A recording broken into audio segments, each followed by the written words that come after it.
परमेश्वर का धन्यवाद हो इस अच्छे समय के लिए जो परमेश्वर ने हमारे जीवन में दिया है।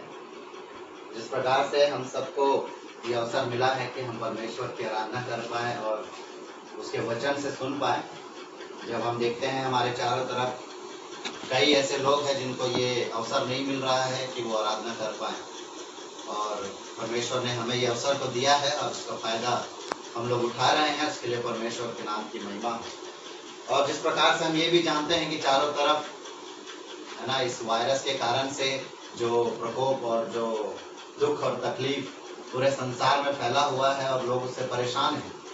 और उसी बीच में कुछ ऐसे लोग हैं जो परेशान नहीं हैं, उनके पास एक उम्मीद है, उनके पास एक आशा है कि ये सारी परेशानियां कुछ भी नहीं है। अगर हम मर भी जाएं तो हम हमारे खुदा के साथ, हमारे परमेश्वर के साथ स्वर्ग में रहेंगे। लेकिन इस बात की निश्चयता, इस बात का है ना, इस बात की आशा जो है औरों के पास नहीं है, लेकिन हमारे पास है। इस बात के लिए भी हम परमेश्वर का धन्यवाद करते हैं। तो आज के विषय में जाने से पहले मैं एक बात को उसमें से कहना चाहता हूँ। मेरा संदेश जो है कोरोना वायरस को लेकर नहीं है ना, लेकिन उससे जो डर का माहौल बना हुआ है, लोग उससे जो भयभीत हैं, जो डरे हुए हैं, इससे ज्यादा डर का माहौल जो है हमारे कलीसियाओं में है ना। कोरोना वायरस से लेकर अगर उससे आदमी ग्रसित हो जाए तो वो मर जाएगा और दो जगह जाएगा। अगर विश्वासी है तो वो स्वर्ग और अविश्वासी है तो वो नरक की तरफ। लेकिन इससे भी बढ़कर एक बात है जो इस मार्ग पे चलने वाले लोगों को भटका सकता है, और वो है कलीसिया के लोग। और कलीसिया में जो समस्याएं, कलीसिया में जो डर का माहौल कुछ लोग बना रहे हैं, वो यकीनन बहुत ही चिंता का विषय है। और उसके कारण से हम लोगों को सतर्क रहने की जरूरत है। क्यों? क्योंकि हम परमेश्वर के वचन को सीख रहे हैं और आगे चलकर कहीं ना कहीं पर परमेश्वर की इच्छा हुई तो हम परमेश्वर के सेवक होकर या पास्टर होकर हम कलीसियाओं में नियुक्त होंगे। तो ये हमारे लिए बहुत ही है ना एक चिंता का विषय होना चाहिए। मैं कहता हूँ अगर हम उसके प्रति चिंतित नहीं है तो फिर हमारे लिए है ना भविष्य में किस प्रकार से उन चिंताओं से हम पार पा सकते हैं या फिर चिंताओं से ऊपर उठ सकते हैं, उस समय हम जाकर कहीं ना कहीं फंस जाएंगे। और उस समय हमें महसूस होगा कि अरे काश मैं उस समय इस बात को समझ लिया होता कि कलीसिया के प्रति मेरा रुख, कलीसिया के प्रति मेरी जिम्मेदारी क्या है। तो उसी भाग को मैं आज लेने जा रहा हूँ। परमेश्वर हमारी सहायता और मदद करे। प्रस्तावना के लिए इंट्रोडक्शन के रूप में मैं उस भाग को मैं पेश करना चाहूंगा। हम लोग निकाल लें गलातियों की पत्री उसका 5वां अध्याय को हम लोग उसका 1 से लेकर 7 भाग कर 7 पद तक। तो एक भाई जोर से पढ़ ले। वो प्रस्तावना के रूप में मैं आप लोगों को पढ़ाना चाहता हूँ। उसमें से मैं संदेश नहीं दूंगा, लेकिन उस पृष्ठभूमि को समझाने के लिए। गलातियों की पत्री उसका 5वां अध्याय उसका 1 से लेकर 7 तक का। मसीह ने स्वतंत्रता के लिए हमें स्वतंत्र किया है, अतः इसी में स्थिर रहो और दासवत के जुए में फिर से न झुको। देखो, मैं पौलुस तुमसे कहता हूँ कि यदि खतना कराओगे तो मसीह से तुम्हें कुछ लाभ न होगा। फिर भी मैं हर एक खतना कराने को जताए देता हूँ कि उसे सारी व्यवस्था माननी पड़ेगी। तुम जो व्यवस्था के द्वारा धर्मी ठहराना चाहते हो, मसीह से अलग और अनुग्रह से गिर गए हो, क्योंकि आत्मा के कारण हम विश्वास से आशा हुई धार्मिकता की बाट जोते हैं। मसीह यीशु में न खतना और न खतना रहित कुछ काम का है, परंतु केवल विश्वास जो प्रेम के द्वारा प्रभाव डालता है। तुम तो भली भांति ढूंढ रहे थे, आप किसने तुम्हें रोक दिया कि सत्य को ना मानो। धन्यवाद। जिस प्रकार से हमने इस भाग को पढ़ा, मैं प्रस्तावना के रूप में इस किताब के बारे में इस भाग से कहना चाहूंगा। जिस प्रकार से इस गलातियों की कलीसिया की जो समस्या थी, जो सबसे मेन जो विषय था यहाँ का, वो यह था कि लोग जो हैं, जो यहूदी जो लोग हैं है ना, उनमें झूठे शिक्षक भी थे और उनमें कुछ अच्छे विश्वासी लोग भी थे। तो गलातियों की कलीसिया के साथ यही हो रहा था कि ये जो विश्वासी लोग हैं, इन लोगों को जो है कुछ झूठे शिक्षक, जो यहूदी झूठे शिक्षक जो है आकर बहका रहे थे या फिर पुराने रीति रिवाजों की तरफ उनके ध्यान को लेकर जा रहे थे। और मजे की बात यह है कि उनका ध्यान उस ओर चला भी गया, है ना, वे लोग पलट गए अपने विश्वास। इसीलिए यहाँ पर देखिए कहता है ना वो 7वां, तुम भली भांति दौड़ रहे थे, तब किसने तुम्हें रोक दिया कि सत्य को ना मानो। तो जो सत्य को उन लोगों ने अपने जीवन में जाना था, उससे वो लोग पीछे हट गए। और ये थी पौलुस के मन की समस्या, या फिर पौलुस के मन का बोझ, कि मेरे जो विश्वासी है ना, इस गलातिया की कलीसिया को की स्थापना जो है पौलुस ने की थी, और उसने सारी बातों को उन लोगों को सिखाया था कि किस प्रकार से हमें सत्य पर चलना है ना। हम इसको देखेंगे उस बात को कहाँ पर पौलुस कहता है, उसके पहले अध्याय में, है ना, पहले अध्याय का 6वां पद, मुझे आश्चर्य होता है कि किसने तुम्हें मसीह के अनुग्रह में बुलाया, उससे तुम कितनी जल्दी फिर कर और ही प्रकार के सुसमाचार की ओर झुकने लगे, परंतु वह दूसरा सुसमाचार है ही नहीं। ठीक है, तो पौलुस वहां पर बड़े ही स्पष्ट रूप से उस बात को कहता है कि जिस सुसमाचार को मैंने तुम्हें सुनाया था वही इकलौता सुसमाचार है, उसके अलावा और कुछ भी नहीं है। तो फिर तुम कैसे उस बात से फिर गए? जिन चीजों को मैंने बताया, जिस सत्य को मैंने तुम्हारे सामने में लाया रखा प्रभु यीशु मसीह के बारे में, तुम कैसे उस सत्य से फिर गए? और यही विषय था इस पत्री को लिखने का, कि लोग जो है, विश्वासी लोग जो अच्छा खासा अपने जीवन में मसीह में आगे बढ़ रहे थे, उन लोगों को ये जो झूठे भविष्यद्वक्ता या झूठे शिक्षक लोग, जो यहूदी लोग थे, ये लोग उन लोगों को अपने विश्वास से भटका कर उस रीति रिवाजों में फंसाना चाह रहे थे। उनका कहना यह था कि खतना करने के द्वारा ही मनुष्य घर में ठहर सकता है। लेकिन पौलुस उस सारी बातों को बड़ी अच्छी तरीके से प्रस्तुत करता है, और वहां पर कहता है कि खतना जो है, खतना कराना कुछ भी नहीं है, तुम मसीह में धर्मी ठहरोगे, किससे? विश्वास के द्वारा। और वो बहुत सारे उदाहरणों को वहां पर देता है। अब मैं अपने विषय में आता हूँ, है ना। कल ये थी वहां की समस्या कलीसिया की, और पौलुस उस समस्या को देकर इस पत्री को लिखता है, और उस समस्या को किस प्रकार से वो, है ना, उस हल करता है लोगों को, है ना, किस प्रकार से ढाढ़स को देता है विश्वासियों को, उस बात को हम लोग देखेंगे। तो पौलुस का रुख अपने विश्वासियों के प्रति कैसा था, है ना, उस बात को हम लोग देखेंगे। अब आ जाए हम हमारे मेन विषय पर। उसका 4वां अध्याय, उसका 8 से लेकर, है ना, 20 पद तक हम लोग उस चीज को देखेंगे। समय समय पर हम पढ़ेंगे पूरे भाग को एक साथ नहीं। तो उसका 8 से लेकर 11 पद तक हम लोग पहले पढ़ेंगे और देखेंगे कि पौलुस वहां पर किस प्रकार से लोगों से बातें करता है। उसका 8 से लेकर 11 पद।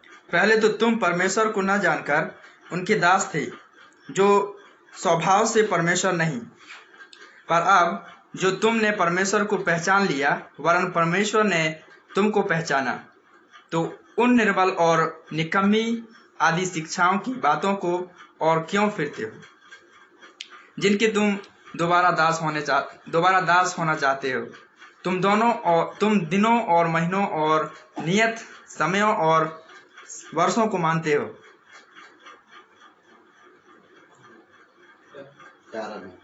मैं तुम्हारे विषय में डरता हूँ, कहीं ऐसा न हो कि जो परिश्रम में मैंने तुम्हारे लिए किया है वह व्यर्थ ठहरे। धन्यवाद भाई। यहाँ पर हमने पढ़ा 8 से लेकर 11 पद, और यहाँ पर, है ना, इन 8 से लेकर 20 पदों में मैं 3 बातों को, 3 सत्य को जो है आप लोगों के सामने में लाना चाहूंगा, और वो 3 तर्क के द्वारा। ठीक है, तो वहाँ 3 तर्क ये है। पहला 8 से लेकर 11, उसके बाद 12 से लेकर 16, 17 से लेकर 20। तो ये 3 भागों में मैंने इसको बांटा है। वहां पर 3 तर्क को हम लोग देखते हैं। पहला तर्क, है ना, जो 8 से लेकर 11 तक है, वो है ऐतिहासिक तर्क, है ना। वो पुरानी बातों को कहकर उन्हें स्मरण दिला रहा है कि तुम कैसे थे और तुम क्या हो गए और तुम्हें किस मकसद से परमेश्वर ने बुलाया। ठीक है, जिस प्रकार से हमने देखा, पहले तुम परमेश्वर को ना जानकर उसके दास थे, जो स्वभाव से ही परमेश्वर नहीं, पर अब जो तुम परमेश्वर को पहचान गए हो, वरन परमेश्वर ने तुमको पहचाना, तो उन निर्बल और निकम्मी आदि शिक्षाओं की बातों पर क्यों फिरते हो। ठीक है, तो वही बात को कह रहा है पौलुस, जिससे हमने प्रस्तावना में पढ़ा। तो वे लोग सत्य को जान चुके थे, लेकिन फिर से वापस अपनी पुरानी अवस्था में या पुरानी जिंदगी में लौट गए थे। ठीक है, ये थी वहां की जो समस्या, लोगों के अंदर, विश्वासियों के अंदर ये समस्या। आखिर ऐसा क्यों हुआ, हाँ, ये है सबसे बड़ा सवाल। और जब हम इस पूरे किताब का अध्ययन करते हैं तो हमें पता चलता है कि वहां पर कुछ झूठे शिक्षक थे। ये बाहर से कहीं से नहीं आए थे, ये लोग उन्हीं के बीच में थे, उन्हीं के साथ खाते पीते कलीसिया में रहते थे, और वे लोग इस बात पर भी विश्वास करते थे कि हमको है ना, पुरानी रीतियों पर भी चलना आवश्यक है। इसलिए वहां पर लिखा हुआ ना, तुम दिनों, महीनों और नियत वर्षों को मानते हो। तो ये लोग मसीह को जानने के बाद ही पौलुस ने उनके जीवन में उस सत्य को प्रकट किया कि भाई धार्मिक ठहरना है अगर किसी मनुष्य को, तो वो प्रभु यीशु मसीह के ऊपर विश्वास करने के द्वारा ही है। कोई भी मनुष्य व्यवस्था के कामों के द्वारा कभी भी धार्मिक नहीं ठहर सकता है, लेकिन तुम्हें विश्वास करना होगा। तुम्हें वो पुराने सारे जंजाल को, उस माया जाल को छोड़कर तुम्हें मसीह को देखना है, और उससे ही तुम्हारा उद्धार हो सकता है, तुम धार्मिक ठहर सकते हो। लेकिन ये कुछ लोग ऐसे थे कलीसिया में जो इस बात पर जोर देते थे कि हमें पुराने रीति रिवाजों को भी करना अनिवार्य है, अगर वो नहीं करेंगे तो हम उद्धार नहीं पाएंगे, हम धार्मिक नहीं ठहर सकते। और पौलुस उस बात को ही वहां पर अपने गहरी चिंता को वहां पर जताता है। 11वें पद में कहता है, तुम्हारे विषय में मैं डरता हूं, कहीं ऐसा ना हो कि जो परिश्रम मैंने तुम्हारे लिए किया वो व्यर्थ ठहरे। तो पौलुस ने जो उनके लिए, है ना, जो अपना माथा पच्ची किया था, सुसमाचार को जो उसने सुनाया था, जो सत्य को उसने अपने लोगों को बताया था, वो सत्य से वे फिर गए, तो उसके लिए उनके लिए उसके दिल में जो है गहरी चिंता है। वो क्या शब्द का प्रयोग करता, मैं तुम्हारे विषय में डरता हूं। तो ये डर कौन सा डर है जो हम लोग सोचते हैं जिस प्रकार से वो डर है, या इसके पीछे कुछ और है ना? क्योंकि बाइबल इस बात को भी हमको कहती है ना, कि तू डर मत, है ना। कई जगह पर इस बात का प्रयोग हुआ है कि हे छोटे झुंड मत डर, गोस्पल में या फिर सुसमाचार की किताबों में आप पढ़ेंगे। और कि जिस प्रकार से हमने अपने टीचरों से सुना है, इस बात को शिक्षकों से सुना है कि बाइबल में 366 बार ये कहा गया है कि तू मत डर, डू नॉट फियर, तुम डरो मत।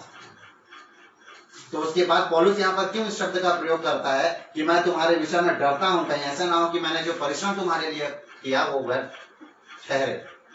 क्यों? उसका एक मकसद है। ठीक है, डर को भी हम दो तरीकों से समझ सकते हैं, एक नकारात्मक जो हम लोग हमेशा सोचते हैं, और एक सकारात्मक। तो सकारात्मक डर जो है वो सेहत के लिए अच्छा है। हम किसी के लिए डर रहे हैं, भली चीजों के लिए, तो वो सही है। उस डर के विषय में मैं आप लोगों के ध्यान को आकर्षित करना चाहूंगा। हम लोग निकालेंगे 2 कुरिन्थियोस का 11वां अध्याय, 2 और 3 पद पढ़ेंगे। जस्ट उसके पीछे ही अध्याय 2 कुरिन्थियोस का 11, उसका 2 और 3। क्योंकि मैं तुम्हारे विषय में ईश्वरीय धुन लगाए रहता हूँ, इसलिए कि मैंने एक ही पुरुष से तुम्हारी बात लगाई है कि तुम्हें पवित्र कुंवारी के समान मसीह को सौंप दूं। परंतु मैं डरता हूँ कि जैसे सांप ने अपनी चतुराई से हवा को बहकाया, वैसे ही तुम्हारे मन उस सिधाई और पवित्रता से जो मसीह के साथ होनी चाहिए कहीं भ्रष्ट न की जाए। देखिए उसके 3 पद में ना वो कहता है, जो स्टार्टिंग में, परंतु मैं डरता हूँ। ठीक है, और यही प्रयोग जो है उसके आगे के अध्याय में भी पौलुस ने किया है। तो यहाँ पर जो डर के विषय में वो कह रहा है वो ये है, उसके पहले अध्याय में जब हम देखते हैं उसके पहले पद में ऊपर के, क्योंकि मैं तुम्हारे विषय में ईश्वरीय धुन लगाए रहता हूँ। तो पौलुस का जो सोच और उसका जो विचारधारा था कलीसिया और कलीसिया के लोगों के प्रति वो कैसा था, वो लोगों के लिए जब सोचता था तो वो ईश्वरीय दृष्टिकोण से सोचता था, है ना। और उस सोच में वो कहता है कि मैं तुम्हारे लिए चिंता जताता हूं या फिर डरता हूं। अब इस बात को मैं गहराई से सोच रहा था कि वाकई में क्या ऐसा है, ऐसा भी कोई डर है। तो जब जो शब्द का प्रयोग, जब मैं उसके ग्रीक के उस शब्द के उस अध्ययन को देख रहा था या फिर किया मैंने, उसमें इस बात को मैंने पाया कि जो वर्ड वहां पर प्रयोग हुआ है ना, जो शब्द जो वहां पर प्रयोग हुआ है, ग्रीक शब्द जो है फोबोमाई जो शब्द है, उसका मतलब जो है अंग्रेजी में अलग अलग जगह पर बाइबल में अलग अलग तरीकों से इस्तेमाल हुआ है। तो उसका जो पहला जो इंग्लिश अनुवाद है वो है प्रिटेंड, फिर दूसरा है अलार्म, तीसरा है वो क्या है उसका प्रोनाउंसिएशन, आप लोग कैसे करें, AWE एव, है ना। फिर चौथा है रिवेयर। ठीक है, तो ये 4 शब्द है जो इस भय या फिर इस डर के बारे में बतलाता है। तो ये प्रिटेंड जो शब्द है उसका मतलब है डराना या भयभीत करना या फिर खौफ, और एक अलार्म जो है इसका भी मतलब ये है कि भय, चेतावनी या खतरे के बारे में जानकारी देना। और ये जो शब्द है एओ करके जो लिखा है उसका मतलब है श्रद्धा युक्त भय, जिस भय के बारे में पौलुस यहाँ पर अपने विषय में लोगों को बता रहा है। मुझे ईश्वरीय दृष्टिकोण में मैं इस डर को महसूस कर रहा हूँ तुम्हारे लिए, है ना। और वो डर है श्रद्धा युक्त डर। वो ऐसा डर नहीं है जो हम लोग सोचते हैं, है ना, किसी चीज को से हम डर जाते हैं या फिर किसी परिस्थिति से डर जाते हैं, वैसा डर नहीं, नकारात्मक डर नहीं, लेकिन ये सकारात्मक डर है। उनके लिए वो चिंता को जता रहा है।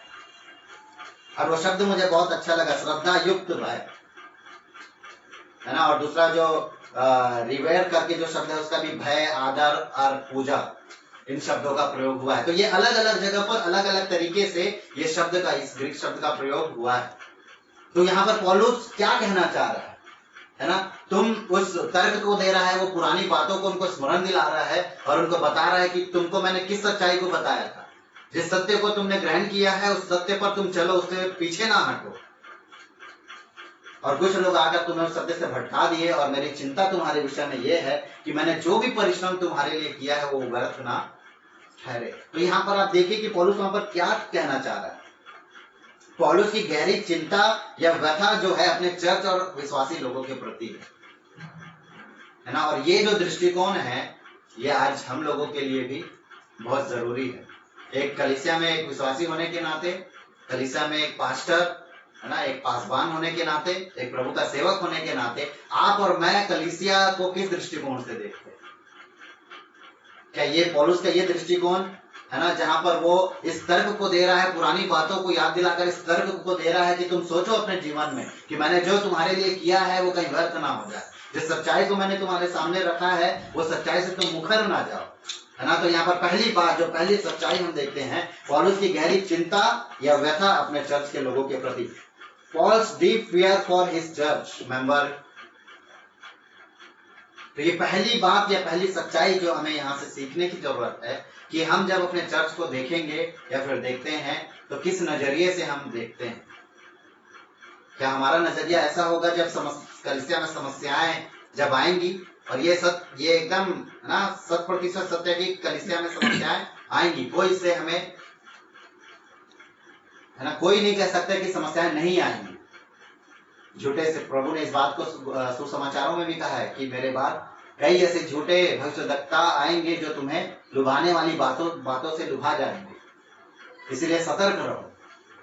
और उसी बात को यहाँ पर हम लोग देखते हैं, पौलुस भी जब गलातियों की कलीसिया को जब उन समस्याओं में वे पड़ गए थे तो किस प्रकार से डील कर रहा है, उस हिस्टोरिकल आर्गुमेंट को देता है, ऐतिहासिक तर्क को देता है, उनको स्मरण कराता है और कहता है कि तुम इन चीजों को देखो, है ना, इन चीजों के ऊपर ध्यान करो, दोबारा जो है उस जिस दासत्व की गुलामी से तुम निकल कर आए हो उसमें वापस से ना जाओ। क्योंकि इनकी समस्या यही थी, जिन मूर्ति पूजा के उस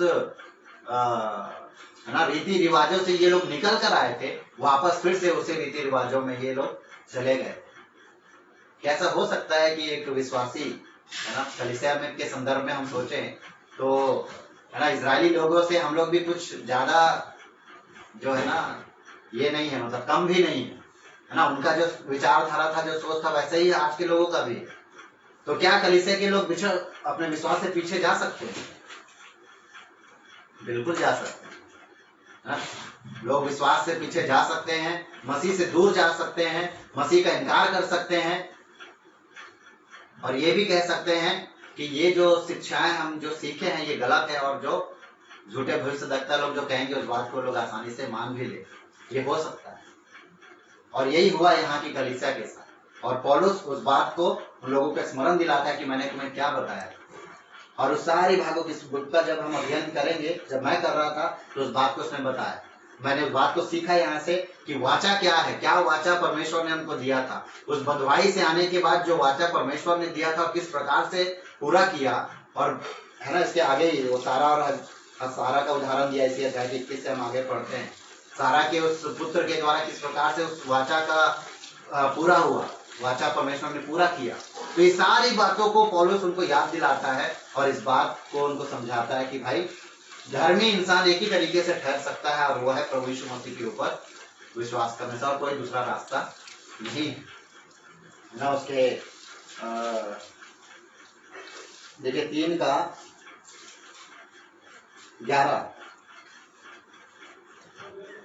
3 का 11।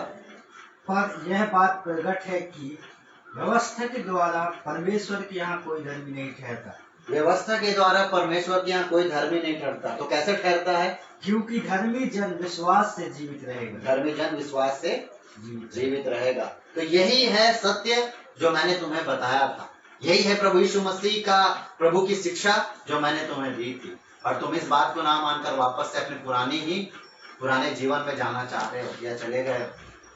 तुम्हें वहां से लौटने की जरूरत है। जो परिश्रम मैंने तुम्हारे लिए किया है उसे समझो। और इसी बात को पौलुस जो है इस अध्याय में, इन किताबों में जो है उस विषय को लेकर उन लोगों को समझा रहा है। तो यहाँ सबसे पहली बात जो हमारे जीवन में हमें सीखने की जरूरत है वो है कलीसिया के प्रति हमारी चिंता, है ना। कलीसिया और कलीसिया के लोगों के प्रति हमारी चिंता या फिर हमारी गहरी सोच कैसी होनी चाहिए, है ना। वो सकारात्मक सोच को रखें अपने चर्च के प्रति और उनके प्रति सोचें कहीं वे लोग ऐसी अवस्था में तो नहीं है। अगर हैं तो हम लोगों को भी पौलुस की तरह इस प्रकार के रवैये को या फिर इस दृष्टिकोण को अपनाने की जरूरत है, और उसके लिए परमेश्वर हमारी सहायता और मदद करे। दूसरे बात की ओर हम लोग जाएंगे जो 12 से लेकर उसके 16 पद तक लिखा है, और यहाँ पर वो, है ना, सेंटिमेंटल आर्ग्यूमेंट को करता है या फिर एक भावात्मक तर्क को जो है वहां पर प्रस्तुत करता है, और वो उस बात को हम लोग देखेंगे 12 से 16। हे भाइयों, मैं तुमसे विनती करता हूँ, तुम मेरे समान हो जाओ, क्योंकि मैं भी तुम्हारे समान हो गया हूँ। तुमने मेरा कुछ बिगाड़ा नहीं, पर तुम जानते हो कि पहले पहल में मैंने शरीर की निर्बलता के कारण तुम्हें सुसमाचार सुनाया, और तुमने मेरी शारीरिक दशा को, जो तुम्हारी परीक्षा का कारण थी, तुच्छ न जाना, न उसे घृणा की, और परमेश्वर के दूत वरन स्वयं मसीह के समान मुझे ग्रहण किया। तो वह तुम्हारा आनंद मानाना कहाँ गया? मैं तुम्हारा गवाह हूँ कि यदि हो सकता तो तुम अपनी आंखें भी निकालकर मुझे दे देते। तो क्या तुमसे सच बोलने के कारण मेरा तुम्हारा बैरी बन गया हूँ? आखिरी के उस पदों को जब हम लोग देखते हैं तो क्या कह रहा है पौलुस?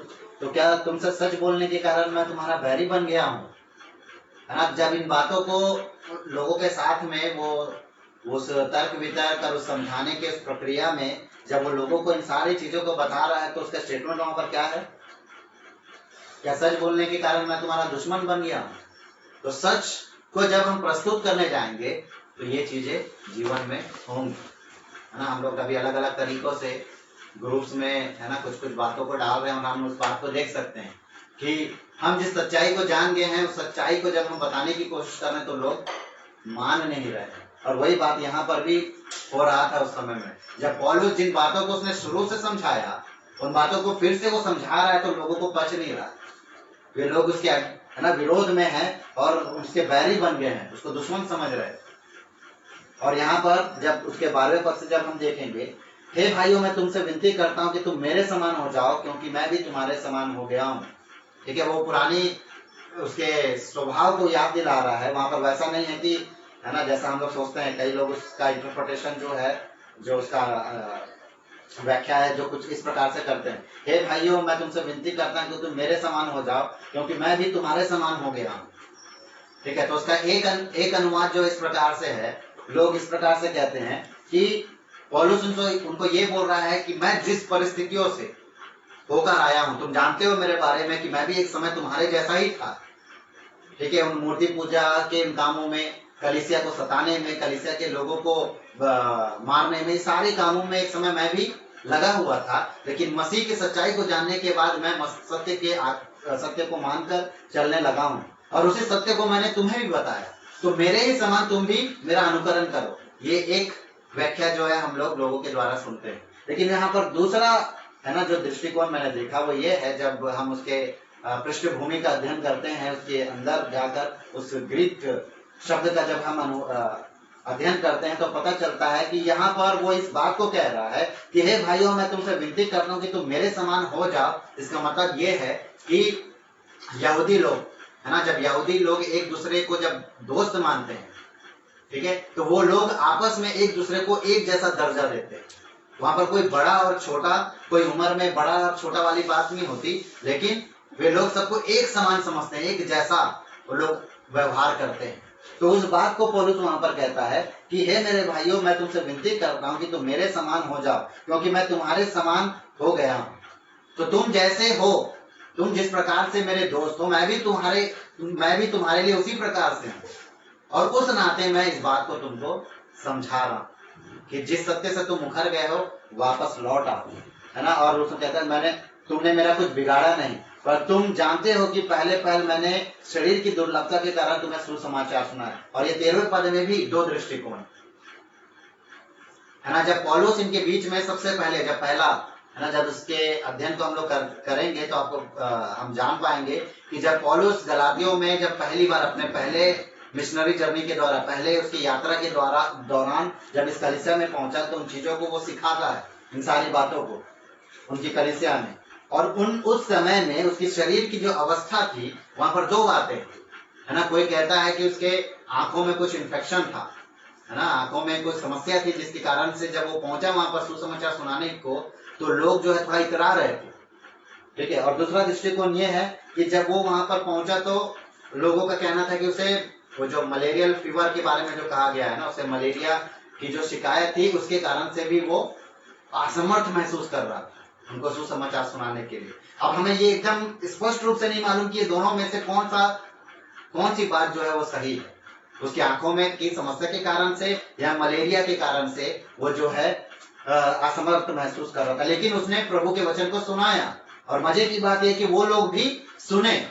तो इसलिए वहां पर पौलुस उस बात को कहता है कि तुम जानते हो कि पहले मैंने शरीर की दुर्लभता के कारण तुम्हें सुसमाचार सुनाया, और तुमने मेरी शारीरिक दशा को जो तुम्हारी परीक्षा का कारण थी तुच्छ ना जाना, ना उसे घृणा की, लेकिन परमेश्वर के दूत वरन मसीह के समान मुझे ग्रहण किया। तो लोगों को ये डर था, ठीक है, कि उसकी जो, अब हम ये मान के चलते हैं कि उसकी आंख में जो समस्या थी या फिर उसको मलेरिया थी, है ना। जब कोई भी एक रोगी व्यक्ति या इस प्रकार की समस्या से ग्रसित है तो लोग थोड़ा डरते हैं उसके पास जाने के लिए। लेकिन यहाँ पर उनकी विशेषता ये थी लोगों की कि वे लोग बैठकर उसके वचन को सुने, उसके वचन की तरफ ध्यान दिए। इतना ही नहीं, पौलुस को वो इज्जत को उन लोगों ने दिया, एक मसीह का दूत होने के नाते, एक मसीह का जन होने के नाते उन लोगों ने उसे ग्रहण किया, और उसके सुसमाचार को बड़े ही आनंद से वे लोग सुने, ठीक है। ये कब की बात है? जब वो पहले समय में उनको उस सुसमाचार को सुनाने के लिए आया, ठीक है। इसीलिए वह कहता है तो वह तुम्हारा आनंद मनाना कहाँ गया, उनसे प्रश्न कर रहा है। जब मैं पहली बार तुम्हारे सामने में आया था तुमने बड़े ही खुशी के साथ मुझे ग्रहण किया, मेरी समस्याओं को तुमने नजरअंदाज कर दिया, और अब जो है तुम्हारा वो आनंद कहाँ है? अब क्यों तुम सत्य से फिर गए? अब तुम्हारा आनंद मनाना कहाँ गया? क्वेश्चन है वहां पर, मैं प्रश्न पूछ रहा है। मैं तुम्हारा गवाह हूं कि यदि हो सकता तो तुम अपनी आंखें भी निकाल कर मुझे दे देते। तो देखिए वहां पर उस गहरे प्यार को देखिए, उस कलीसिया के लोगों का और पौलुस के बीच का एक ऐसा गहरा संबंध, एक ऐसा गहरा प्यार कि लोग उसके लिए कुछ भी करने के लिए तैयार है। पौलुस उस बात को कहता है, मैं तुम्हारा गवाह हूं कि यदि हो सकता तो तुम अपनी आंखें भी निकाल कर मुझे दे देते। लेकिन अब जब मैं उसी सत्य को तुम्हें फिर से बोल रहा हूं तो तुम्हें मानने में दिक्कत हो रहा है, तुमने मुझे अपना दुश्मन बना लिया। क्यों? क्योंकि कुछ लोग कलीसिया में आए और वे लोग तुम्हें उस सत्य से फेर कर वापस से तुम्हें अपने पुराने जीवन में ले गए, और तुमका वही सब चीज सही लग रहा है। यारो, इस बात को हम लोगों को जानने की जरूरत है, इस बात को हम लोगों को सोचने की जरूरत है कि कलीसिया में, जब कलीसिया को हम जिस दृष्टिकोण से देख रहे हैं, है ना, पौलुस ने किस दृष्टिकोण से देखा? पौलुस का देखिए वहां 12 से लेकर 16 तक जब इन बातों को वो कह रहा है तो बहुत ही भावुक हो रहा है ना। वो पुराने चीजों को उनको स्मरण दिला रहा है और उस बात को कह रहा है उस भावुकपन में कि मैंने किस प्रकार से तुम्हारे लिए किया, और मैंने किस प्रकार मैं अपने उस दशा में तुम्हारे बीच में आया, तुमने बड़े ही खुशी के साथ मुझे ग्रहण किया। लेकिन अब उसका उल्टा है, तुम मेरे बैरी बन गए हो, तुम मुझे दुश्मन समझ रहे हो। मैं सत्य को बता रहा हूं, तुम मेरे बैरी बन बैठे।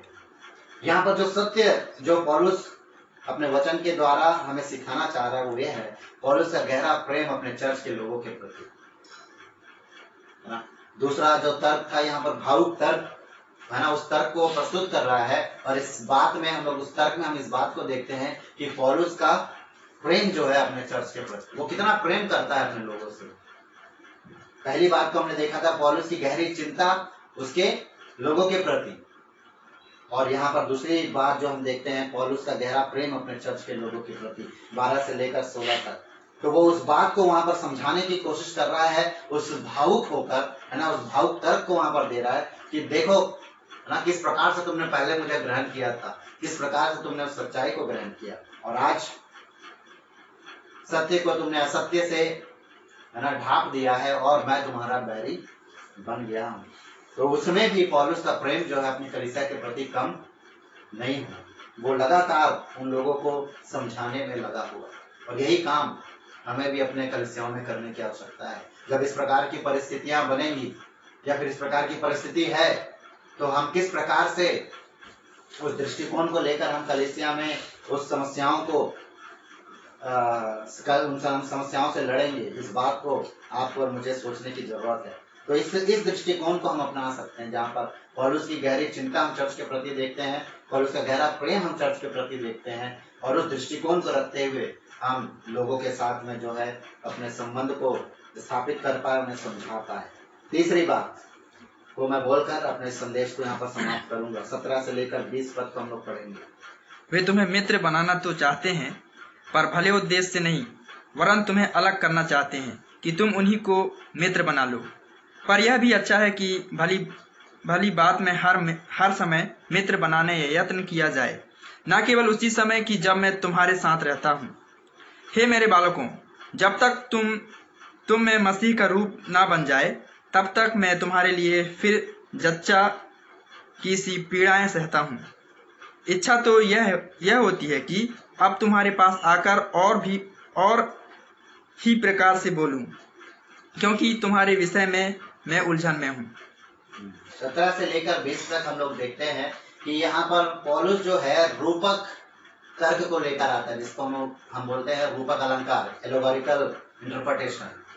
ठीक है, तो यहाँ का जो तर्क है वो किसी चीज से, वो है ना, किसी चीज का रूप देने की कोशिश कर रहा है। और उस बात को हम लोग कैसे देखते हैं वहां पर उसके 19, हे मेरे बालकों, जब तक तुम में मसीह का सा रूप ना बन जाए, तब तक मैं तुम्हारे लिए फिर जच्चा की सी पीड़ाएं सहता हूँ। तो इस पद के आधार पर वहां पर वो जो इंटरप्रिटेशन है, हम इस बात को कहते हैं कि वो एलोगोरिकल है या फिर रूपक अलंकार का प्रयोग वहां पर किया गया, जहां पर वो किसी चीज से, है ना, तुलना कर रहा है और उस चीज का रूप देने की कोशिश कर रहा है। जैसे वो बोल रहा है कि तुम्हारे अंदर जब तक मसीह का सा स्वरूप ना हो जाए, फिर बोलता है कि तुम्हारे लिए मैं जच्चा किसी, है ना, एक महिला जिस प्रकार से बच्चे को जन्म देते समय जो पीड़ाएं सहती है, उस चीज से वो वहां पर तुलना कर रहा है अपने आप को। मैं उस प्रकार के एक पीड़ा को तुम्हारे लिए सह रहा हूँ। किनके लिए? उन गलातियों के विश्वासियों के लिए जो विश्वास से भटक गए हैं। 17 से जब हम पढ़ते हैं तो वो कहता है उनके विषय में, वे तुम्हें मित्र बनाना तो चाहते हैं। कौन लोग? जो लोग उन लोगों को भटका दिए हैं विश्वास से। तो वो तुम्हारे पास झूठे शिक्षक लोग आते हैं, तुम्हें मित्र बनाना चाहते हैं, भले उद्देश्य से नहीं। उनके पास कोई भला उद्देश्य नहीं है तुम्हें मित्र बनाने का। लेकिन मैंने जब तुम्हें मित्र बनाया तो कैसे बनाया? मैंने तुम्हें समान दर्जा दिया, है ना। उस यहूदी उस कल्चर को या फिर उस यहूदी संस्कृति को देखते हैं तो यहूदी लोगों का ये कल्चर था कि जब वे लोग एक दूसरे को दोस्त मानते थे तो उनको एक समान व्यवहार करते थे। लेकिन यहाँ पर पौलुस कहता है वे लोग जो तुमको मित्र बनाना चाहते हैं, उनका उद्देश्य जो है वो भला नहीं है, परंतु वो तुम्हें अलग करना चाहते हैं कि तुम उन्हीं के मित्र उन्हीं मित्र को चाहते हो कि तुम उन्हीं को मित्र बना लो। तो वे लोग अपने ही लोगों को मित्र बनाने पर जोर दे रहे थे, ना कि सब लोगों को। तो ये था अंतर पौलुस के शिक्षा में और उन झूठे शिक्षकों में, जहां पर पौलुस इस बात को कहता है, पर यह भी अच्छा है कि भली बात में हर समय मित्र बनाने का यत्न किया जाए, ना केवल उसी समय कि जब मैं तुम्हारे साथ रहता हूँ। तो हम वो प्रत्यक्ष रूप में रहे या ना रहे, अगर भले उद्देश्य से तुम किसी को मित्र बना रहे तो सही है, लेकिन अगर तुम्हारा उद्देश्य, तुम्हारे उसके पीछे का उद्देश्य अगर गलत है तो फिर वो सच्चाई नहीं है। जो सच्चाई को तुमने जाना है उसके अनुसार तुम नहीं चल रहे हो। और उस बात को सोचते वो कहता है कि हे मेरे बालकों, जब तक तुम में मसीह का सा रूप ना बन जाए, तब तक मैं तुम्हारे लिए फिर जच्चा किसी पीड़ाएं सहता हूँ। तो एक विश्वासियों को सिखाना या विश्वासियों को विश्वास में आगे बढ़ाना ये आसान बात नहीं है। और उसी बात की तुलना जो है पौलुस वहां पर कहता है कि जिस प्रकार से एक महिला है ना, जिस प्रकार से महिलाएं बच्चा जन्मते समय जिस दुख का अनुभव करती है, वैसा दुख मैं अपनी कलीसिया के लिए, कलीसिया के लोगों के लिए सहता हूँ। जब ये लोग, उसको क्या अच्छा लग रहा होगा, उसके विश्वासी लोग जो उसका वचन सुनकर, परमेश्वर का वचन पौलुस के द्वारा सुनकर विश्वास में आए, अच्छा खासा विश्वास की दौड़ में आगे बढ़ रहे थे, अचानक से वो रुक गया, पीछे हट गए, किसको अच्छा लगेगा? तो पौलुस वहां पर उस बात को कहता है ना, अपने दुख को वहां पर जताता है, कहता है कि मैं उस प्रकार का दुख अनुभव कर रहा हूं तुम्हारे लिए, गलातियों की कलीसिया के लिए। और कहता है इच्छा तो यह होती है कि अब मैं तुम्हारे पास आकर और ही प्रकार से बोलूं, क्योंकि तुम्हारे विषय में मैं उलझन में हूं। हम पौलुस को देखते हैं कि कहीं पर भी वो कड़े शब्दों का प्रयोग करने से कभी भी वो पीछे नहीं हटा। चाहे कुरिन्थियों की पत्री, उसकी जितनी भी पत्रियां हम ले लें, हर जगह पर देखेंगे कि कलीसिया को वो कड़े वचनों के द्वारा जो है संबोधित करता है, उनको बताता है, और उसके बाद फिर प्रेम में जो है उन चीजों को समेटता है। तो ये दोनों तरीके से ये जो भाग है, ये जो किताब है, उस बात का एक गहरा अध्ययन है, जहाँ पर पौलुस अपने अनुशासन में होकर उन्हें डांटता भी है और अनुशासन में होकर उन्हें प्रेम भी करता है। और उसी बात को 17 से लेकर 20 पद में हम लोग देखते हैं कि वो उस बात को कहता है उस 20वें पद में, अब क्या मैं तुम्हारे पास आकर किसी और भाषा का प्रयोग करके बताऊं, है ना। एक दूसरी पत्रों में हम देखते हैं क्या मैं तुम्हारे लिए अब छड़ी लेकर आऊं, इस बात का भी प्रयोग हम देखते हैं। तो क्या है उसका उद्देश्य यहाँ पर इस बात को कहने का? तीसरा बात जो हम लोग वहां पर देखते हैं, पौलुस का गहरा बोझ अपने चर्च के लोगों के प्रति या कलीसिया के प्रति। उसको एक बोझ है चर्च के लिए, और बिना बोझ के एक इंसान कभी भी कलीसिया के बारे में इस प्रकार से गहरी बातों को कभी नहीं कह सकता। मेरे और आपके जीवन में अपने कलीसियाओं के प्रति एक बोझ का होना बहुत जरूरी है।